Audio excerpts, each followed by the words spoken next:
Welcome back to the Lights Out podcast, bedtime stories for boys and girls around the world. Good evening, boys and girls. Are you ready for bed? Are you all snuggled up and ready for another Lights Out bedtime story? Good, because you're in for another treat tonight. A John Burningham treat. With a book called Humbert, Mr. Firkin and the Lord Mayor of London. Once upon a time, Humbert was a working horse. He worked with Mr. Firkin, who was a scrap iron dealer, and they used to travel round the streets of London. Mr. Firkin would shout out, "Any scrap, any old iron, lead or copper for sale." They lived in a small street where Humbert had a stable on the ground floor and Mr. Firkin had the room above. Every day, Humbert and Mr. Firkin set out early to start collecting the scrap. Mr. Firkin used to keep to the quieter streets as much as possible, so not to meet too much traffic with Humbert, which Humbert did not like. Humbert had a friend who lived a few doors down. He was a horse that pulled a cart full of flowers and shrubs, and whenever Humbert had a chance, he would take a bite as his friend pulled the cart past the stable door. Mr. Firkin and Humbert travelled through the docklands sometimes. Humbert liked the smell of the food there. He knew how to be nice to children who would give him things to eat, and if he was lucky, he would even get an apple. Humbert liked apples. Now Mr. Firkin often stopped for lunch in a pub that was near a brewery. There were lots of horses there, and as he knew the man who looked after them, Mr. Firkin used to leave Humbert in the stable yard. The brewery horses were much bigger than Humbert, and they were terrible snobs. They had everything they wanted, including an annual holiday in the country. Their harnesses sparkled with polish, and they were groomed every day. They were always boasting about the fact that they pulled the Lord Mayor's golden coach. "All you do is pull scrap iron," they would say. One autumn day, Mr. Firkin left Humbert in the brewery yard while he had his lunch. There was a lot of commotion going on. 6 of the horses were being groomed and fitted out with the smartest harnesses Humbert had ever seen. Humbert asked them what was going on. "Don't you know?" they said. "We're going to pull the Lord Mayor's coach tomorrow." Humbert felt terrible. He stayed awake all night, thinking how unfair life was. He brooded about it all next morning as he and Mr. Firkin travelled through the streets. "Those brewery horses have all the luck," he thought to himself.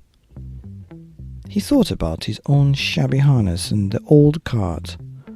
Although Mr. Firkin was very kind and brushed him down, kept his stable clean and gave him plenty of food, Humbert still felt envious, disgruntled and miserable. Then, suddenly, as they rounded a corner down at the end of the street, they saw a huge crowd, and Humbert rushed forward and nosed his way in between the people to see what it was they were looking at. The crowd were watching none other than the Lord Mayor's show, and there, before Humbert's eyes, came the horses from the brewery, pulling the enormous golden coach with the Lord Mayor in it. Behind the coach came the pikemen. Humbert watched enviously as the procession moved slowly along. Suddenly the crowd gave a gasp.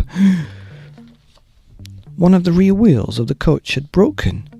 The coach toppled down and the horse came to a stop. There was a hush. Everyone was aghast. Such a thing had never occurred in all the hundreds of years since the show began. Then, lots of things happened all at once. The Lord Mayor was helped down from the broken coach, and some large cars arrived to take him to the mansion house. "Motor cars," he bellowed. "Unheard of. Monstrous. On an occasion like this, the Lord Mayor does not ride in a motor car. Get me another coach or something." Humbert saw his chance. He charged forward. The policeman and Mr. Firkin tried to hold him back, but he managed to get through and went straight over to the Lord Mayor. "Ah, my good horse," said the Lord Mayor. "Perhaps you and your driver would be kind enough to take me to the mansion house." Everybody cheered, except the officials. They were horrified at the idea of the Lord Mayor riding on a scrap dealer's cart.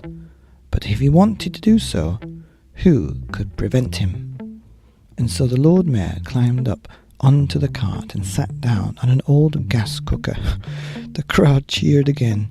The other horses looked dumbfounded and shamefaced as Humbert proudly trotted along the streets.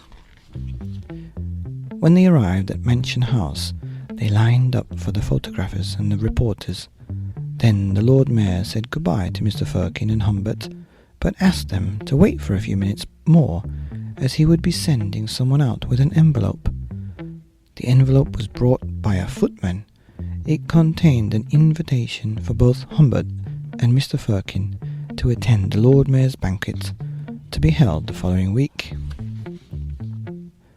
When the great evening came, Humbert and Mr. Firkin were seated to the left of the Lord Mayor.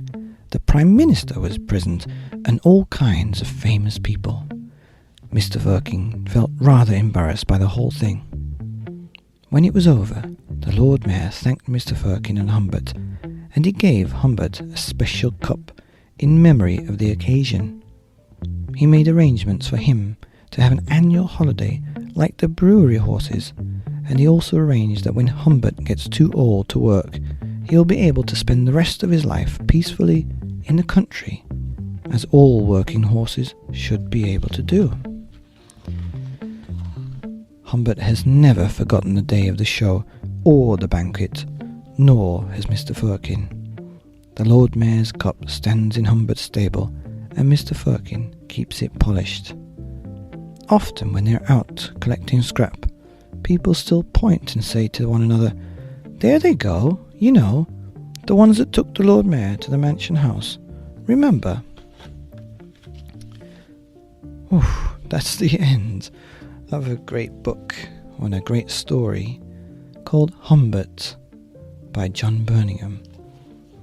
Here on the Lights Out podcast, bedtime stories for boys and girls and working horses around the world. Good night.